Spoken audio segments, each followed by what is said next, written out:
Yeah, I'm just here with Mr. George Mason. How you doing, George? I'm doing great, Raj. Nice to see you. Yeah, nice to see you as always, George. Thank you for your time today and agreeing to have a little chat with me.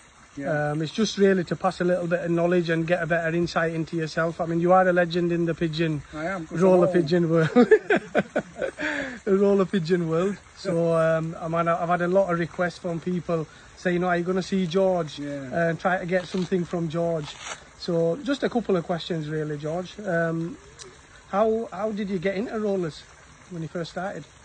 My father had racing pigeons when I was a kid. I've never lived in a house that didn't have pigeons in the garden since I was born. My father had racing pigeons, but my two mates, Yeah. Johnny Limbert, Keith Donald. Johnny Limbert now lives in the next village to me and keeps rollers. And he has won the All England, but he don't fly competition anymore. Oh, yeah. So they had what we called tumblers then, they weren't rollers. Oh. And my father had an accident on a building site. He got his leg caught in a track on a bulldozer. Ooh. And they had to cut his leg off with a fireman's knife to get him out the track. No way. And my oldest brother, he told him to get rid of the racing pigeons, and he did. He shouldn't have done that because my father was in hospital. But he got rid of the racing pigeons and it left this lovely racing loft. So I looked in the Telegraph at the night time. Yeah. After a week or two, my father was in hospital and the pigeons had all gone. My two mates had got the tumblers. They were never called rollers, they were always tumbler pigeons. Them days they were just called tumblers. People from Derby, the old tumbler fanciers, used to get the train from Derby and go over to Birmingham and go around the bull ring and the pet shops around that area and buy pigeons out the pet shops, out what they call the cage, and bring them back on the train to Derby. And then my two mates, Keith Donald, Johnny Limbert, Dave Rawson, they'd go around on a Sunday and buy them up. And my brother Archie, he lived in Derby, he kept them all his life. But he'd keep any pigeon, but he had a lot of tumblers. What you say, how did I get into them? Yeah. How old were you at that time?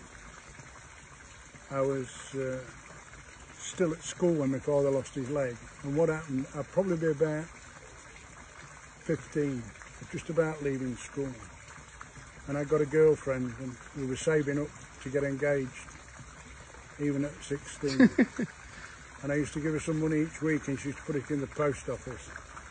And then when this pigeon loft come vacant, and there was 2 kits of tumblers in the paper, night paper for sale.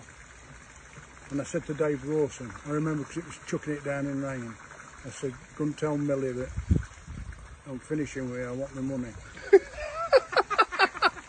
This is true. Anyway, I can picture Dave now. Dave lives about 4 doors up from Trev Slater. So you didn't even do it yourself, you got your mate to do it? The ball.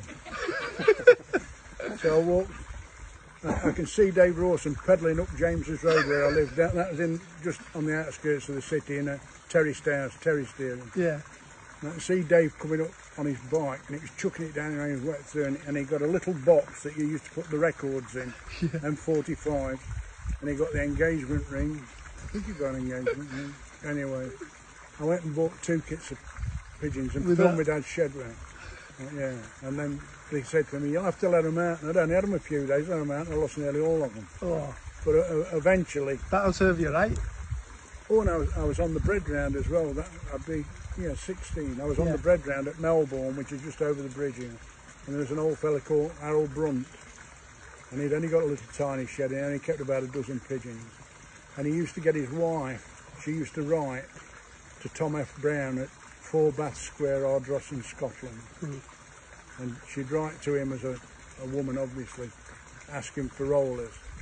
And Tom Brown, who had a lot of Skidmore pigeons when Skidmore died, so Bill Barrett said. Tom Brown was the secretary of the National Birmingham Roller Club when I first joined. Anyway, he'd send pigeons down there. And I remember going to Harold Brunt's and buying 2 off him for 10 shilling a piece, which was a lot then. How much would it be to these days? I don't know. I don't know how much to be now. But I had those for a while at Derby in my dad's shed. And then eventually my father got compensation and they took a pub in the north of Derbyshire. So I went to live there and My brother was there, my eldest brother, and he had some pigeons in the backyard. Now I got married from there when I was 21, and then we moved. We got this cottage. Pat This is lived a at lovely Chellaston. place. I mean, Pat lived at Chellaston, but she was hairdressing, apprentice hairdresser. all right. And the woman that lived at the farm used to go and have her hair done at the salon. And Pat asked her about the cottage, and she got this one empty. And there were farmers' cottages, they were for labourers. All We right. got the two. So that's how we got that, about 5 shilling a week, I think it was, rent. And when we got the keys on a Wednesday, and I got a shed down here on the Sunday, and I got some pigeons, some rollers in it. I went to Fred 7, well, 1960, I think it was 1965, Derby Police Show. I met Fred 7 from Upnall. Fred 7. 7. Yeah, Fred 7 from Upnall. They had Ollie Harris and Bob Brown pigeons, mainly Ollie Harris. And Fred was a deputy down the pit. And I met him at the police show. I also met Bill Barrett there at the same time. And Wilf Portman was there. You know, back in the day, I mean, I've spoke to Dave Mosley, I spoke to Bill, and they said that, I mean, Bill O'Callaghan, he said that these days we have a better quality, but they had a lot of depth, you know, deeper birds back in the day. No, What's your view? I don't think they did. The birds are just as deep now Than they were before. And there's more quality pigeons. I mean, everywhere you go, you can pick decent pigeons out. You can never do that at one time. Okay. There's a lot more good pigeons now. No two ways about it. All right. And you know, I mean, not just in England, I mean, in America, Canada, wherever you go. I mean, I was speaking to Axel Sparks a few years ago from South Africa. They've got George Mason stuffed in over there. I mean, you're world renowned, really. What is it? What's your strain? What is it that it come from? It can't have just been a few tumblers. What did you have? They're mainly Bill Barrett's with a touch of Ollie Harris in it. Okay. And how everybody thinks all of a sudden that I've crossed all my pigeons. I mean, I'd be an idiot to do that. I mean, but most of them, if you go with pedigree, they couldn't read it anyway. But I had 10 young birds. Steve McGlory bought 10 youngsters off Dino. He came to me and he said he was going to start up again because he'd packed up a few times. I said, go and see Dino and get 10 youngsters off him. And when he was going to fetch them, he asked me if I wanted to go with him, and he picked me up and went up to Middlesbrough. And he asked Dino, is there anything in the sale worth buying? And he says, there's 2 youngsters from Stevie Hopper that are out of, can't remember whether it was a very good cock of his or hen that had rolled and damaged itself, and he was going to kill it, and Stevie Hopper took it. Well, Stevie only had Dinos, and he breeds them in the garage in individual boxes. So Steve McGlory bought these 2 youngsters. But a long story short, some months down the line in 2010, Steve phoned me up. He lived in Cambridge. He said, I'm getting rid of these pigeons, George. I'm going to work in Holland.